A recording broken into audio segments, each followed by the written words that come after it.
దేవుడు ఇచ్చినటువంటి ఈ సందర్భంలో మరి చక్కటి ఆదివారపు దినమున మరి చేరువచ్చిన మీ అందరికీ మా ప్రభువును లోకరక్షకుడైన యేసు సర్వశక్తి కలిగిన నామంలో మీ అందరికీ నా శుభాభివందనాలు తెలియజేస్తున్నాను.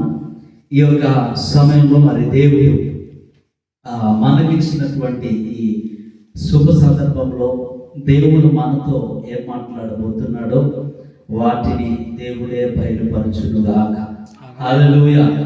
అయితే ఈ యొక్క చక్కటి అవకాశాన్ని మనందరికీ అనుగ్రహించిన ఆ దేవాది దేవునికే సమస్త కీర్తి మహిమ ఘనత ప్రభావాలు కలుగునుగాక. ఆమేన్. హల్లెలూయా. మంచిది సమయంలో మరి దేవుని యొక్క వాక్యంలోనికి మనం నేరుగా ప్రవేశించుదాం. ప్రియమైన దేవుని సంగమా, ఈ యొక్క మధ్యాహ్న సమయంలో దేవుడు ఏదైతే మనతో మాట్లాడబోతున్నాడో ఆ ప్రకారము దేవుడు నడిపించునుగాక. పరిశుద్ధాత్మ సహాయము మనందరికీ అనుగ్రహించునుగాక. అయితే దేవుడు ఈరోజు మన కొరకు ఏర్పాటు చేసినటువంటి అంశముగా లేకపోతే లేఖన భాగముగా మనం చూసినట్లయితే దేవుని యొక్క వాక్యము ఎటువంటిదంటే బండను బద్దలు కొట్టే అంతటి బలమైన శుద్ధి వంటిది. హల్లెలూయా. కాబట్టి వాక్యం వినడానికి మీకు అందరికి ఇష్టమేనా కదా?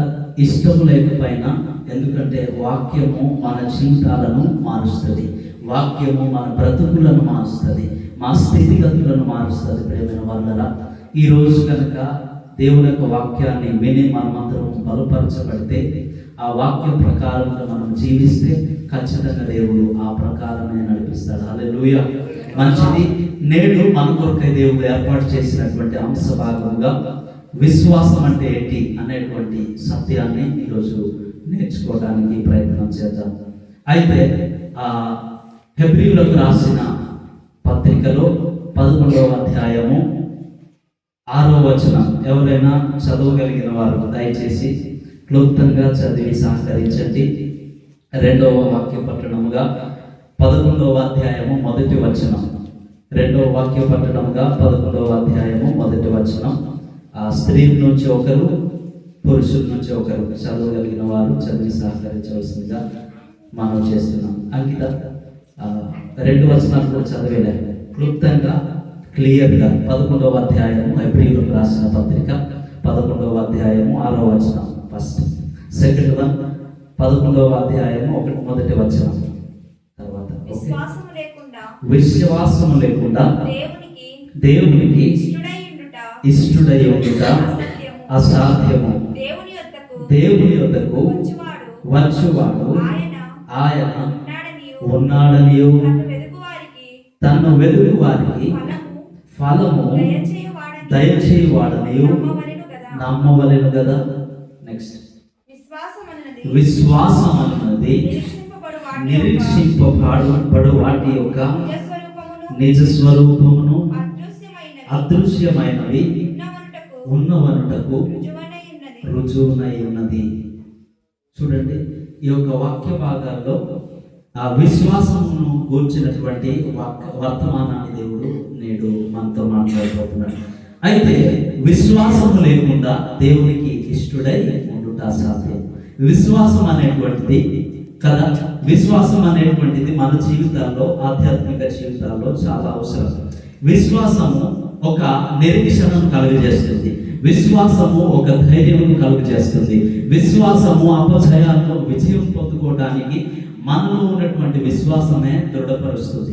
ప్రియమైన దేవుని సంగమా, విశ్వాసం అనేటువంటిది, విశ్వాసము అనేటువంటి మాటను మనం అర్థం చేసుకుంటే నిజంగా 11వ అధ్యాయం 1వ మాటలో మనం చూసినట్లయితే ఇక్కడ చక్కటి మాటలు రాయబడ్డాయి. చూడండి, ఇక్కడ విశ్వాసం అన్నది నిరీక్షింపబడు వాటి యొక్క నిజ స్వరూపమును అదృశ్యమైనవి ఉన్నవనుటకు రుజువునై ఉన్నది.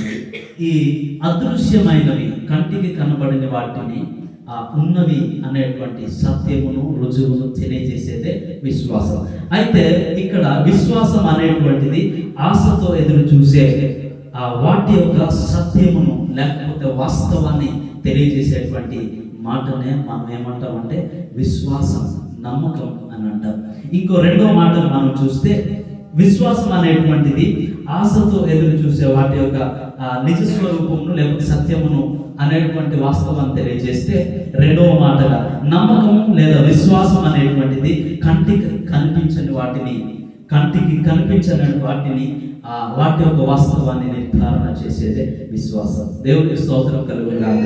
హల్లెలూయా. ఇంకా మూడవ మాటగా చూస్తే విశ్వాసం అనేటువంటిది మన యొక్క మంచి సాక్ష్యాన్ని, విశ్వాసము లేదా నమ్మకం అనేటువంటిది మన యొక్క మంచి సాక్ష్యాన్ని, ఆ విశ్వాసమే మన నమ్మకమే మన యొక్క సాక్ష్యాన్ని రుజువు చేస్తుంది. హల్లెలూయా. ఈ మూడు మాటలు మన జీవితాల్లో ఉంటే, ఈ మూడు మాటలు మన జీవితాల్లో అనువహించుకుంటే ప్రియమైన వాళ్ళ మనము దేవునితో పొత్తు చేయబడతాం, దేవునితో అంటుకట్టబడతాం. విశ్వాసం లేకుండా మనం ఏ పనైనా చేయగలమా? నమ్మకం లేకుండా ఏదైనా మనం ప్రయత్నించాలనుకుంటామా? లేదు, అసలు లేదు. అయితే దేవుని వాక్యం సూటిగా రూఢిగా తెలియజేస్తున్నటువంటి మాట మనందరికీ, ప్రపంచ ప్రజలందరికీ, విశ్వ మానవ కోటికి తెలియజేస్తున్నటువంటి వాస్తవ వాక్కు ఏదైనా ఉందంటే దేవుని యొక్క వాక్యం కదా. దేవుని వాక్యము అది వాస్తవమైనది, అది నమ్మదగినది. దేవుని వాక్యము అది ఒక పాడైపోయినటువంటి మూడు బారినటువంటి బ్రతుకులను బాగు చేసేది దేవుని వాక్యం. ఆ విశ్వాసంలో ఒక దృఢపరిచేది దేవుని వాక్యం. దేవుని మాట అనేటువంటి విషయానికి వస్తే ఒక విశ్వాసం మనకు ఉండాలా, ఉండకూడదా? దేవుని వాక్యం మీద నమ్మకం ఉంటే కదా, దేవుని వాక్యం వింటే నేను బాగుపరచబడతాను, మంచి అవుతాను, నా యొక్క జీవితం మార్చబడుతుంది అనుకుంటే కదా మనం విశ్వసిస్తాం ఆ మాటకి కదా. ప్రియమైన వాళ్ళారా, చూడండి, విశ్వాసం లేకుండా దేవునికి ఇష్టడై ఉండుట అసాధ్యం. ఎప్పుడు కూడా మనం దేవునికి ఇష్టంగా బ్రతకలేము. మొదట నిజంగా దేవుని రాజ్యము పరలోకమందు ఆ సింహాసనాసీనుడు ఉన్నాడు అని నమ్మితే కదా దేవుని ఆరాధిస్తావు నువ్వు, అవునా కదా? పరలోక రాజ్యం ఉంది అంటే కదా ఈ రోజు మనం కూడుకున్నాం. పరలోక రాజ్యానికి ఒకరోజు వెళ్తామనేటువంటి ఒక నమ్మకం ఉంది కాబట్టి కనుకనే మనం ఈరోజు ప్రభు సన్నిధిలో వచ్చాం. అయితే ప్రభు సన్నిధిలో వచ్చిన తర్వాత మన జీవితాలు మార్చబడాలా? మార్చబడితేనే కదా ఆ విశ్వాసానికి అర్థం ఉంది. దేవుని నీ దేవుడైనటువంటి, ఈ సర్వశక్తుడైనటువంటి నీ దేవుని మీద నువ్వు పెట్టుకున్న విశ్వాసం, నేను పెట్టుకున్న నమ్మకం, మన నమ్మకానికి ఒక రుజువు ఏదైనా చూపించాలి అంటే మన జీవితం ద్వారా మాత్రమే, మన జీవితాలు మార్చబడటం ద్వారా మాత్రమే, మన జీవితాలు రూపాంతరపరచబడటం ద్వారా మాత్రమే ఈ విశ్వాసాన్ని రుజువు చేయగలం. దేవుడు మనల్ని నమ్మాలి అంటే మనం ఏం చేయాలి? ప్రేమైన వాళ్ళ గమనించండి, ఈరోజు దేవుడు విశ్వాసం గురించి అనేకమైన విషయాలు బయలుపరుస్తూ వస్తున్నాడు.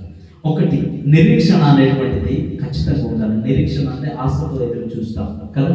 కొన్ని విషయాలు మనం ఇది పొందుకుంటానేమో, ఇది చేస్తానేమో, ఈ పని జరుగుతుందేమో అని మన జీవితంలో ఏం చేస్తాం? ఆశతో ఎదురు చూస్తాం. అయితే ఈ దేవుని సన్నిధిలో వచ్చిన మీరందరూ కూడా ఆ మరొక పరలోక రాజ్యం ఒకటి ఉంది అని అంటే, ఆ దేవుడు పరలోకమందు మన కొరకు స్థానము సిద్ధపరుస్తూ ఉన్నాడు అని నీవు నేను నమ్మితే కనుక యేసుక్రీస్తు ప్రభువారు ఈ లోకానికి రక్షకుడుగా, నరవతారిగా నా పాపములను, నా పాప మాలిన్యమును తుడిచివేయటానికి వచ్చిన ఆ లోక రక్షకుడైనటువంటి యేసుక్రీస్తు ప్రభువారు ముందు 2000 సంవత్సరాల క్రితం వచ్చి ఆ మరలా పరలోకానికి ఆరోహణమై మరలా తిరిగి వస్తాడు అనేటువంటి నమ్మకం నీకుంటే, ఆ నిరీక్షణ నీకు నాకు ఉంటే ఆ విశ్వాసానికి అర్థం ఉంది, అవునా కదా? దేవుడు మరలా వస్తాడు, వచ్చి ఆయన మేఘారుడై వచ్చి మమ్మల్ని మరలా తీసుకుపోతాడు. ఎక్కడ? పరలోకానికి కదా.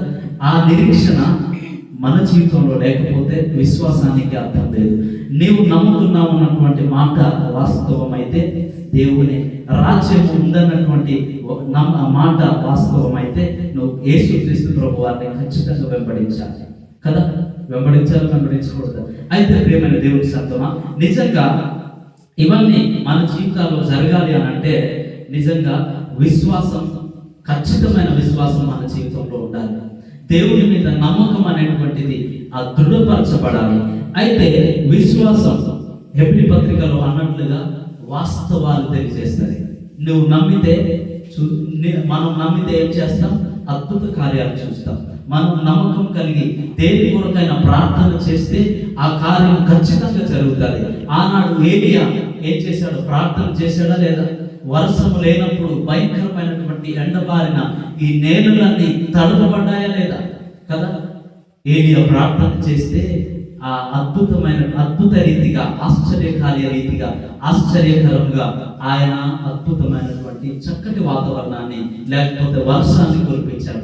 అయితే అబ్రహాము జీవితంలో ఒక విశ్వాసాన్ని చూస్తా ఉన్నాం. అబ్రహాము ఆయన ఎటువంటి వాడంటే ఆయన దేవునికి నమ్మకమైన వాడు. ఆయన దేవుని మాటను విన్నటువంటి వ్యక్తి. దేవుని మాటను తూచ తప్పక ఆయన పాటించినటువంటి గొప్ప వ్యక్తి ఆయన. అందుకే ఆయన ఆ దేవుని మాటను నమ్మి ఆయన విధేయుడు అయ్యాడు. కనుకనే ఆయన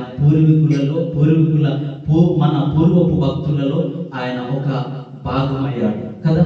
ఆయన మంచి భక్తుడు, ఆయన విశ్వాసానికి మూల పురుషుడు అనేటువంటి మాట వచ్చింది.